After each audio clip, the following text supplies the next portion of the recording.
Wood, it's great to see you again. Hi, how are you?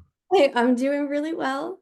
I'm Ex so excited to talk to you about this role. I've gotten to talk to a lot of your castmates and Mara.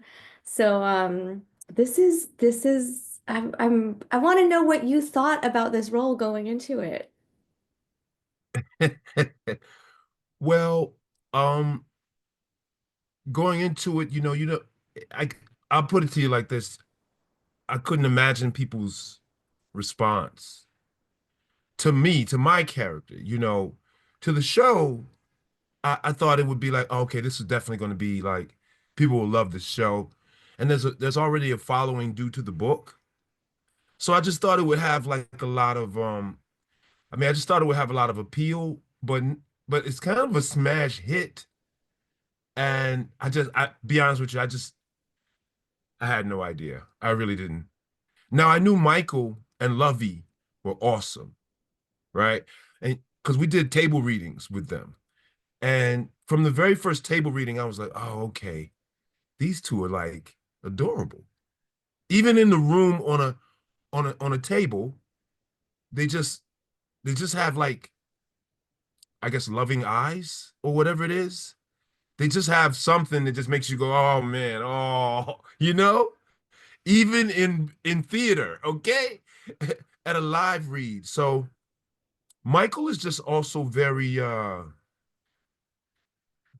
honest. That's what you love about Michael Cooper Jr. as an actor. His eyes are honest. Okay? He's what's great about him is he's not a trained, overtrained, over applied artistic person, you know? Can you hear me? Can Yeah, you hear me yeah, just fine? yeah, Oh, perfect. okay. Oh, okay. Because there's sirens going on. I guess there's like a fire trucks and stuff, something outside. But uh so yeah, so I just knew it would have some appeal. But honestly, I was surprised at how people responded to my character. Um yeah, I didn't anticipate it at all. I just and Karen is awesome, you know. Karen and I have many of the same friends and stuff. We went to the same school. So though I didn't really know her beforehand, um, like I mean, some of her closest people, I knew before her. You know what I'm saying? Because I went to school with people so there was like a lot of chemistry, genuine genuine care, and kind of like, I guess you could say, love, in a sense where we love the art form. So here we are coming together with good chemistry. So it shows. But I am surprised at how people like love the dad. So because I I am a dad, right? And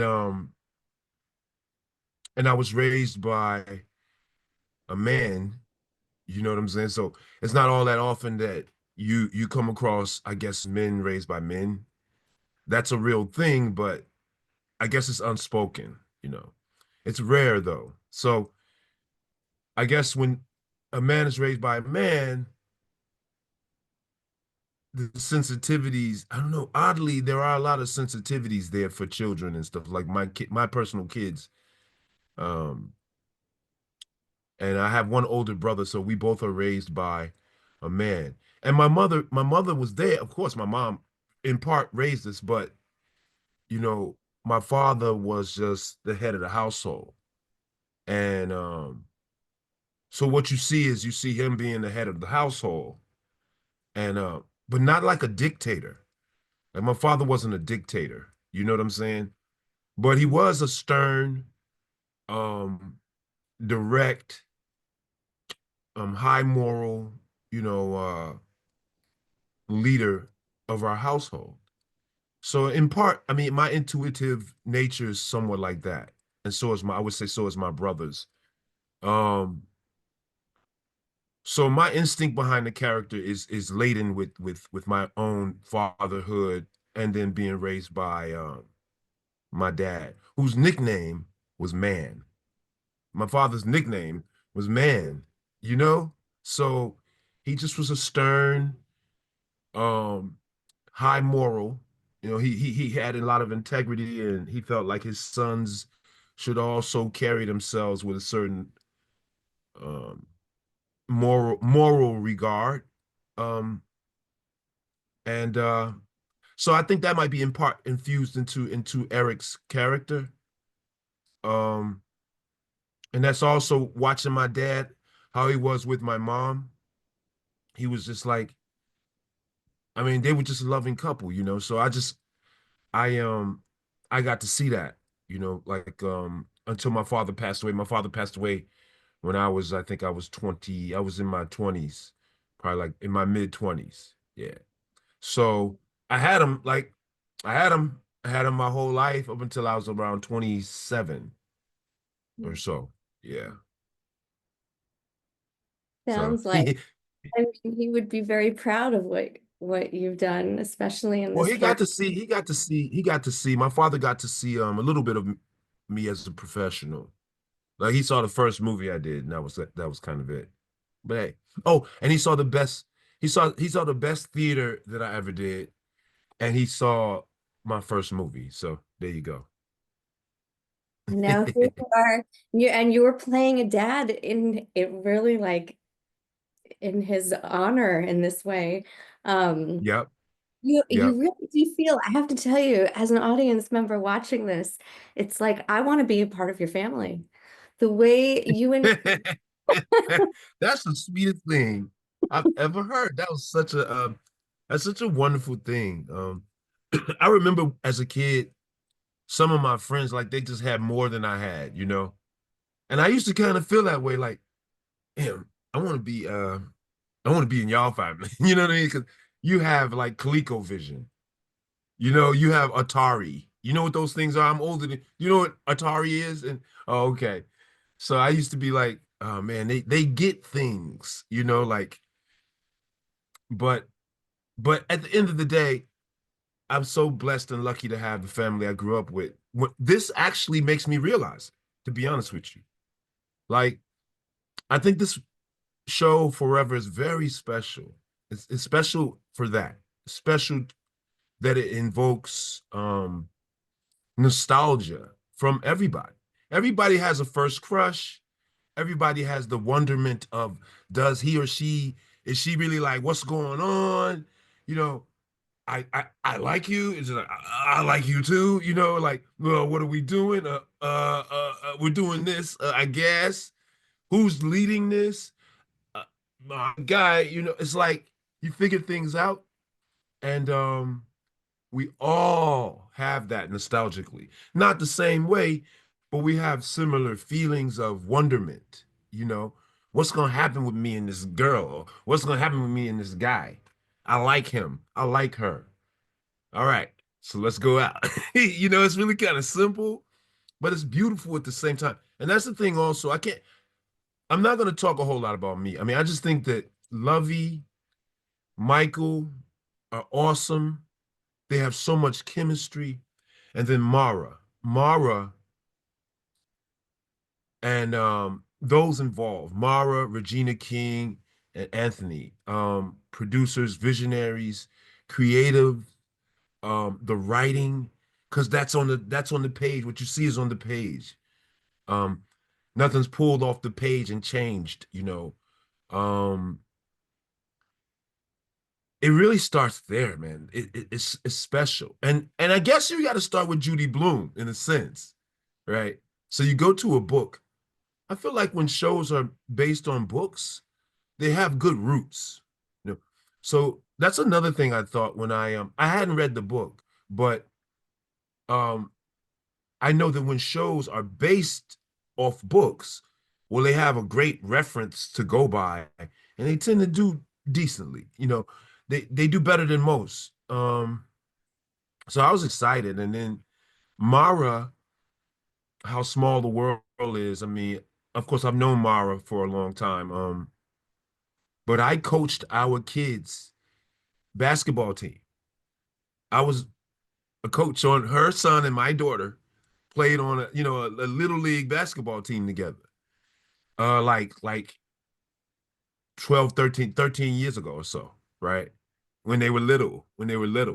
And I did Broadway, and Mara came and she saw me on Broadway a few years ago. And so, yeah, we go back, you know. But for this to be the thing that we actually do together, it's such a beautiful thing, you know. Very, very fortunate.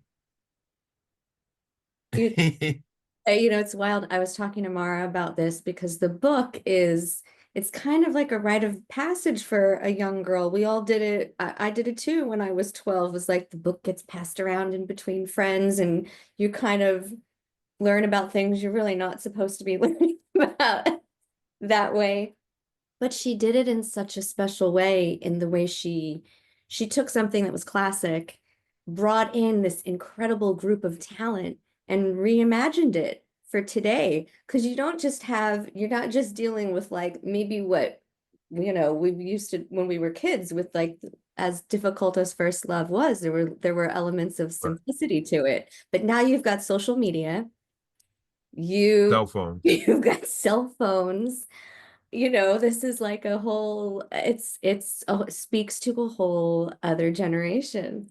And you have an important role in that as Eric Edwards, this is, yeah. That's true.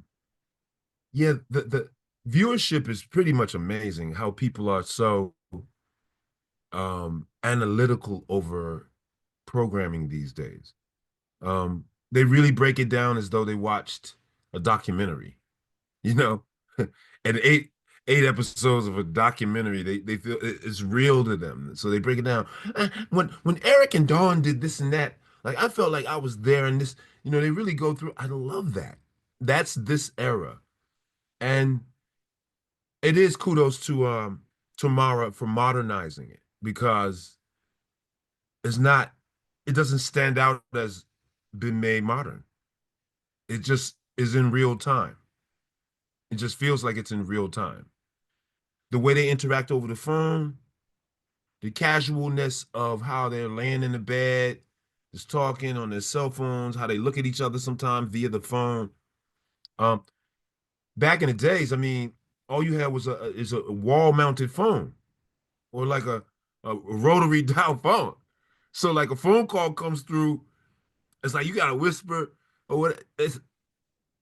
They know you on the phone. Somebody go in another room, pick up the phone, listen to you. They know what you said.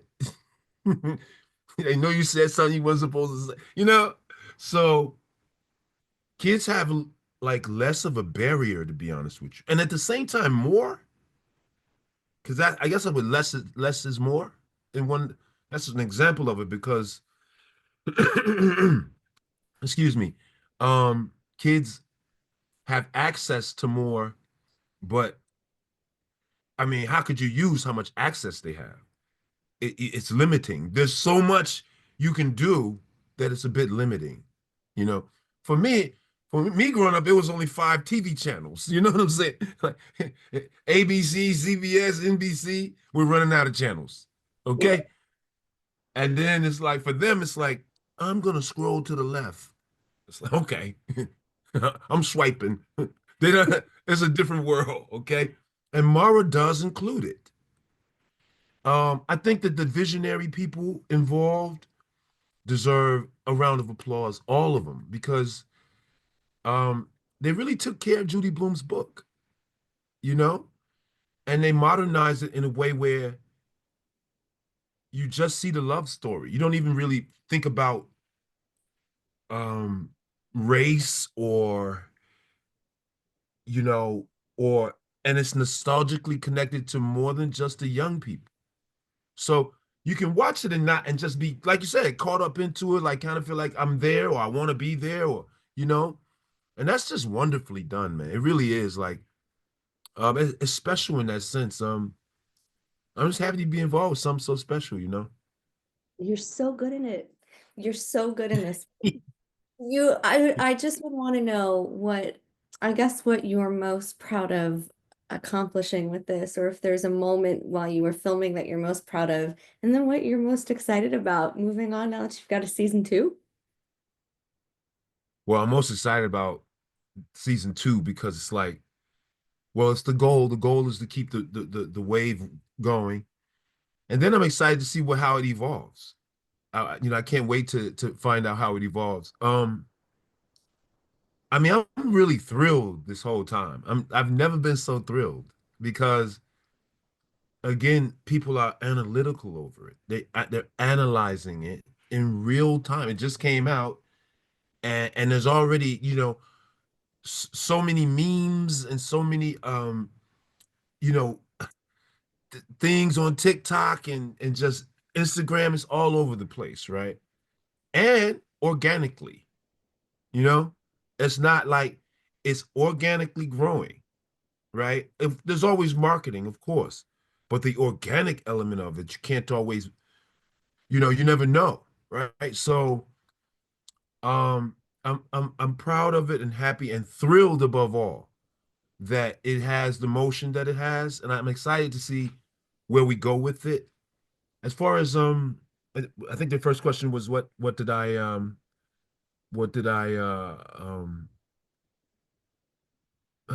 get out of it the most, I think, or something like that. But Out of, yeah. really honestly, I just like working with the younger people.